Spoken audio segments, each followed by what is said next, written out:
Hello. All right, we're going to get started. Just a reminder to everybody to put your cell phones on vibrate and make your DECT phones as quiet as possible. Our next speaker is Roger Dingledine. Roger Dingledine, the creator of Tor, also known as the Onion Router. He's going to give a presentation on the recent developments of Tor. On a related note, at 7:30 in this room, there is going to be a talk on a meeting on Tor development during the 1 hour break at 7:30. So here is Roger. Okay.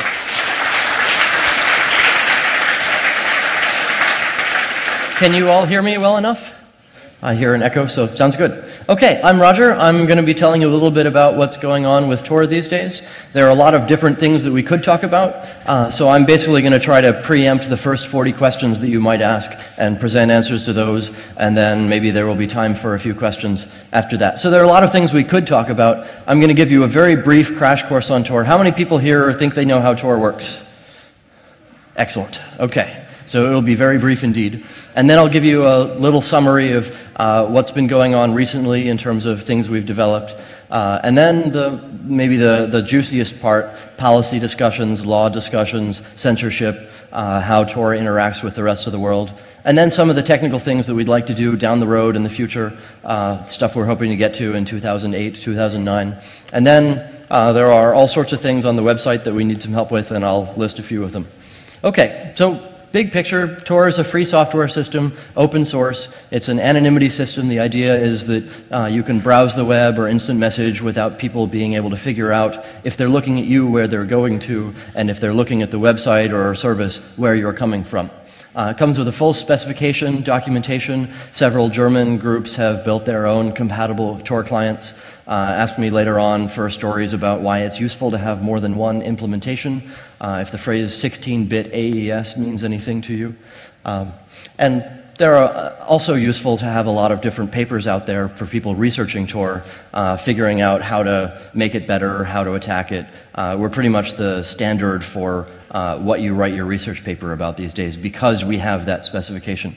There are about 2,000 active servers, relays out there, and a whole bunch of users. It's an anonymity system, so it's a bit hard to tell how many people we have really, but I'm guessing maybe 200,000, 250,000 Tor clients are running right now, and they're pushing over 1 gigabit per second. I haven't counted lately, so maybe it's up to 2 gigabits per second. So we're rivaling like Hotmail and Wikipedia and stuff in terms of the amount of traffic that we're pushing. As of the end of last year, we're an official 501c3 nonprofit in the US, which means that if you're in the US, then you can donate money tax-deductibly to us. I just chatted with Andreas from the CCC last night, and they have set up a bank account for the CCC accepting donations for Tor. So now we will be tax-deductible in Europe also. Hopefully info on that will be up on the website soon. We've got 3 full-time developers, a whole bunch more dedicated volunteers. Some of them are anonymous to us. They use Tor when they're submitting their patches and talking on IRC and stuff, so that's kind of an exciting community. So another interesting point from us, we were originally funded by the US government, the US Navy, to build security systems so that they can protect themselves. From there, we were funded by the Electronic Frontier Foundation. Most recently, we're funded by a group called the International Broadcasting Bureau. They're the folks who fund Voice of America and Radio Free Europe and Radio Free Cuba. They've got some websites in the world that some folks can't reach, and they'd like to fix that, and we sure wouldn't mind fixing that. So we've got a variety of different organizations that care about having Tor exists, which makes it more exciting. Okay, so speaking of a variety, there are a lot of different types of users out there. When I'm talking to my parents and my grandparents, I say that I'm working on privacy systems. When I'm talking to Google and Walmart and so on, I say that I'm working on communication security or network security. And when I'm talking to the US government and other governments, I'm working on traffic analysis resistant communication networks. And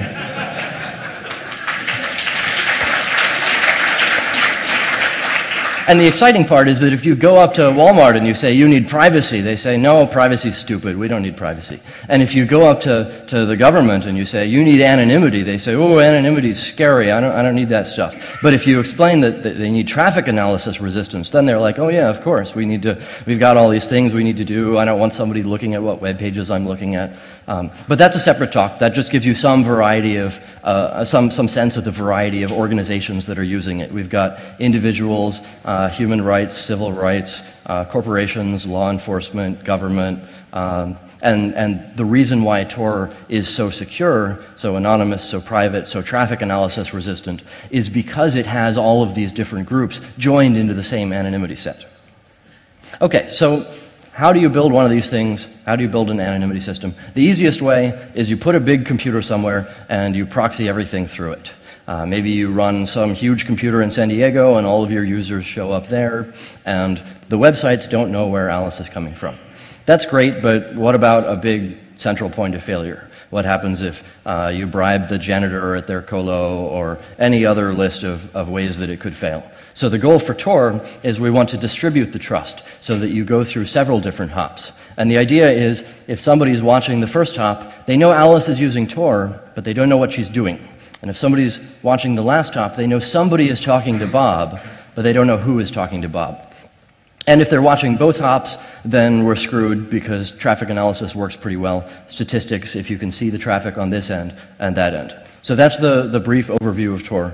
Hopefully it's not too surprising. There's also crypto involved. I imagine many of you know this because you all raised your hand. But I guess the key point to notice is it's encrypted on most of these links, but once it leaves R3, once it leaves the Tor network, it is whatever you sent. If you're using SSL, then you've got end-to-end encryption. If you're not using SSL, then you don't have end-to-end encryption. You get the same security properties as you would if you're hanging out in Starbucks or something like that. Okay, so that was a very brief crash course in Tor. Feel free to interrupt me if I say something that makes no sense. Otherwise, I'll hope to have some time later on for some questions. Okay, so what have we been up to? There are a bunch of different interesting things that we've done over the past year. One of them is a new version 3 directory protocol.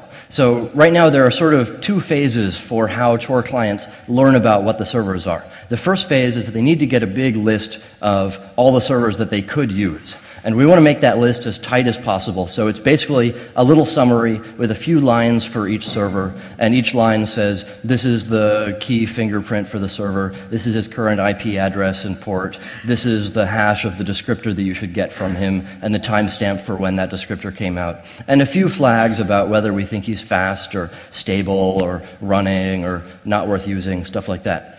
So there are two phases. The first phase is you get that list, the little summary of them. And then the second phase is for all the servers that you want to use, you go out and you fetch the server descriptor for them, which is a signed blob that says these are my keys and exit policies and stuff like that. So we've been focusing lately on making that first phase a lot faster. Originally it was you go to every single directory authority, there were like 5 of them, and you fetch a status summary from every one of them, so you've got 5, and then you look at them locally and say, well, 4 of the 5 believe in this, so I'm going to believe it. But only 1 of the 5 claims this, so I'm not going to believe it. But the fix we did was we made all 5 of those directory authorities talk amongst each other first and build one consensus directory, and then they all sign it. So that means that the poor guy in Iran on a modem doesn't have to download a megabyte of stuff, and he only has to instead download 200K of stuff. So that's an improvement. There are a bunch more improvements that we could add. We'll get to that later on. Another thing we've been up to, it turns out that if you are a big firewall, corporation, government, something like that, you can block connections to the Tor network. There were a bunch of different ways to do that. This was the talk that I gave last year in SAL 1.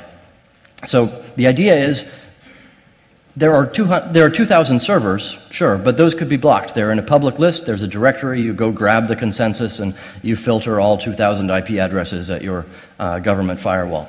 So the idea is we've got a few 100,000 users. What happens if we give them a little button in Vidalia that says, help censored users reach the Tor network? And if you sign up for that, then you become what's called a bridge. So you've got the blocked user, goes through the Tor user to the rest of the Tor network. And that means that the user doesn't have to exit anywhere, he's just relaying, and he doesn't have to pass very many bytes, maybe 10 kilobytes a second, 20 kilobytes a second, and he's not on any list that will get people angry at him. So these bridge relays are a new feature that we've added over the past couple of months. And there are a bunch of other pieces to making it hard for people to block connections to the Tor network. One of them is that our directory requests are now encrypted. It used to be that Tor spoke two protocols on the wire. One of them was HTTP when it's doing directory fetches, and the other one looked like TLS, SSL, when it's actually talking to other Tor servers. Now we move all the directory stuff onto that encrypted connection, so now you just look like you're talking SSL. And we're working also on making the TLS handshake look more like a Firefox talking to an Apache. When we first started out, we tried to follow the specifications, and the spec said, when you're writing your SSL certificate, put your common name here. So we wrote, Tor in the SSL certificate, because that seemed like a good idea at the time. Turns out if people are looking for strings to filter on, that's probably not the one you want to write on the wire. Okay, so we've also got integration into Vidalia, and there's also a URL you can go to get a few example bridges. So I'll very briefly show you that Vidalia exists. So here's the interface for Vidalia. Unfortunately, it's in 600 by 400, so it's really big compared to how it would be. But there are a couple of new features that we've added. One of them is My ISP blocks connections to the Tor network. As soon as you click this, then it switches over to using encrypted directory requests. And then you can also add some bridge addresses if somebody happens to tell you some of those. And then another option over here in the relay, normally you run Tor as a client only, but now I want to help censored users reach the Tor network. So that's, now I've signed myself up as a bridge. So it's pretty easy to do from that perspective. Unfortunately, there are still some other tricky things that I'll talk about later on, like how do I make sure that my Linksys firewall is actually port forwarding correctly and all that crap. Okay. And then if you also want to learn some public bridges, if you go to bridges.torproject.org, we'll give you a few, and the answers that you get depend on what time it is and what IP address you're coming from. So if you want to get a few bridges, you'll always get some, but if you want to learn all of them, then you need to come from a lot of different places around the internet. If you want to learn more about this whole blocking resistance thing, look online for last year's talk. Okay, so we've also got an improved Tor button. Probably most of you know Tor button as that little thing in the bottom of your Firefox that says Tor enabled, Tor disabled. The development version has a whole lot more features. It's got, I want to turn off my cache, my cookies, I don't want to leak my time zone when somebody sends me JavaScript that tries to learn that. There are like 30 different attacks. Another example is if you go to a website that hands you a CSS or JavaScript thing that refreshes the site every 60 seconds, so you just leave that running in the background, every 60 seconds it reloads, and then you click Tor disabled, so you turn off Tor. 60 seconds later, it reloads again, except now you're not using Tor, and now they win. So there are all sorts of attacks like this that are application-level attacks. Tor was originally designed to hide your IP address, but what you say over it, what you do, hey, that's not our problem. Unfortunately, users care about that second part too. So we've been working on handling the data application anonymity layer also. Okay, other stuff we've been working on. It's a lot easier to be a relay and a client at the same time compared to last year. We rate limit relayed traffic separately from your own traffic. It used to be that if you said, I want to rate limit to 20 kilobytes per second, then you would not only limit other people's traffic going through you, but you would also limit your own traffic coming in to 20 kilobytes a second. And that made everybody angry, so they turned it off. So that's one example. We also detect our IP address a lot more easily. Every time you go do a directory request, the directory server says, and here's the IP address I think you are. So that means that you can notice pretty quickly if you're on a dynamic IP and you've changed. We also do bandwidth estimates. As soon as you start up your Tor client, your Tor relay, it will build a bunch of circuits back to itself and send cells down them so it can figure out how quick you are. So that bootstraps you into the network faster. We also added write limiting as well as read limiting. We used to just rate limit the bytes coming in. Now we rate limit both.